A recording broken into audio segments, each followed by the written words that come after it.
The Village of No Children. Part 1. The Descent into the Mist. Narrator: a tense, slightly ominous voice. It wasn't on the maps. When my car GPS signal turned into a jagged line of despair, I should have turned back. But curiosity is a disease, and mine was untreated. The road, once paved, dissolved into gravel, then dirt, winding into a valley so deep and narrow. The sky became a bruised violet strip above me. Visuals: a sequence showing a lone vintage sedan, like an old Volvo or Ford, driving away from a distant, sunlit highway, dissolving into thick, gray morning fog. Close-ups of the tires crunching gravel, and a GPS screen fading into static. The landscape becomes darker, more claustrophobic, with skeletal trees leaning over the road.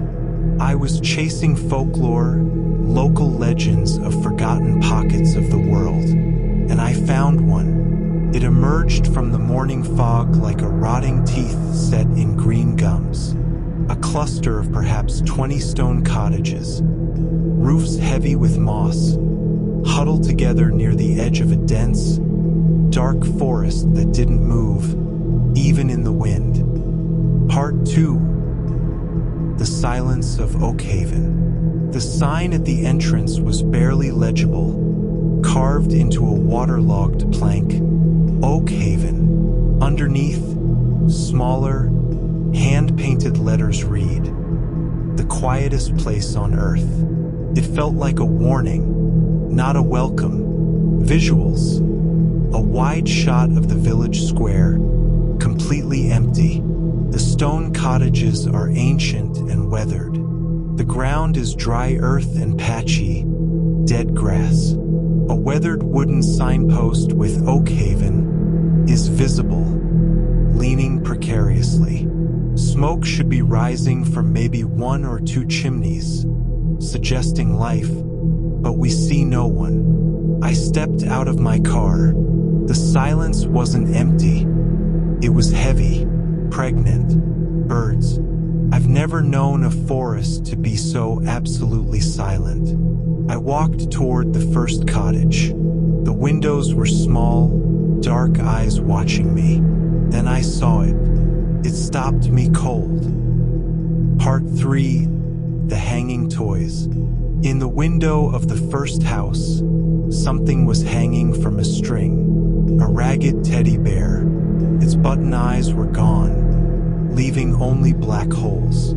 It was hanging by its neck. I moved to the next house.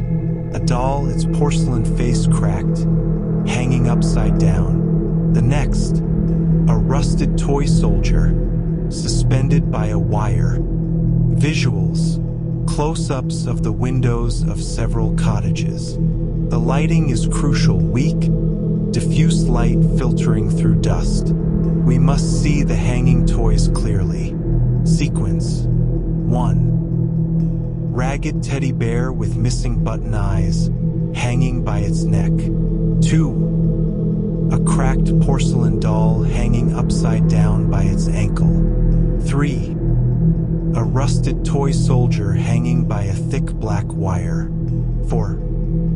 A cluster of hanging toys in one window, slightly moving, creating slow, eerie movement on screen. Every window in the village held a hanging toy, not as a decoration but as a sacrifice.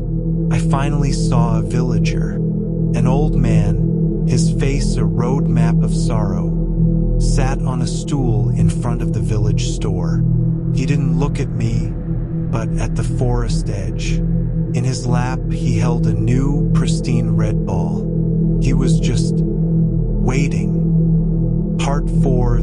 The Whispering Twilight. I approached him, but he wouldn't speak. He only muttered one word over and over. After. I should have left then, but my car wouldn't start. A dead battery, impossible but true. The fog returned, thicker this time, swallowing Oakhaven. I had to stay.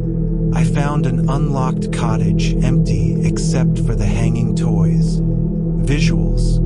The old man, thin white hair, frayed clothing, on the stool, his hands clasped around the red ball.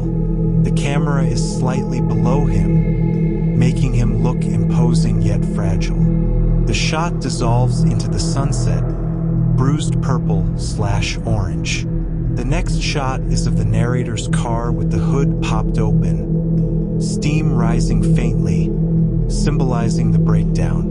Then, the interior of a dark, dusty cottage, with more toys hanging in the window. The lighting should be dark and moody, maybe lit by a single, weak candle. Night fell, and the village changed. Doors were barred, shutters locked. The old man disappeared inside, but the red ball was gone from his lap. Then, the silence broke. Part 5, The Gift. It began from the forest edge. A giggle, then another.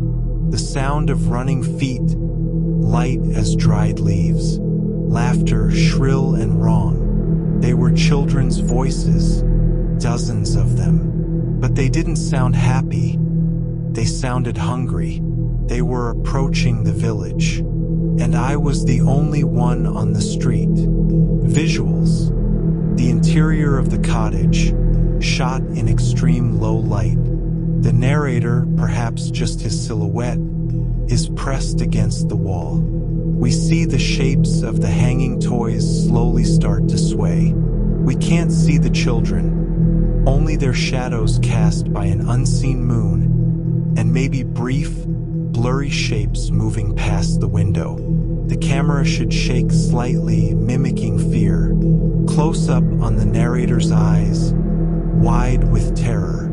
Then, a slow pan to a gap in the door, and at the bottom of the gap, rolling gently into the cottage, is the bright red ball.